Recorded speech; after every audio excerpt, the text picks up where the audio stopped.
Maswerteng gabi po mga ka-STL. Narito na po ang resulta ng STL Pampanga para sa araw na to, 3rd draw September 29, 2024. Araw ng linggo, naway ang mga natayaan nyo pong mga numero kanina ay manalo nawa ngayong gabing ito, 8 PM. Kaya kunin nyo na po ang inyong mga tickets. Narito na po ang resulta.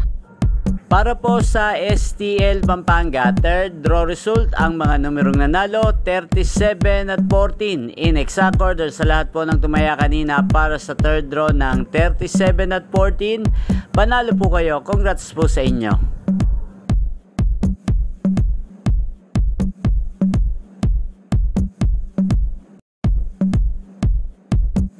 Congrats po sa lahat ng mga nanalo. Maraming salamat po sa panonood nyo sa aking channel, Roderick Hernandez TV. Huwag pong kalimutang mag-subscribe. Thank you for watching.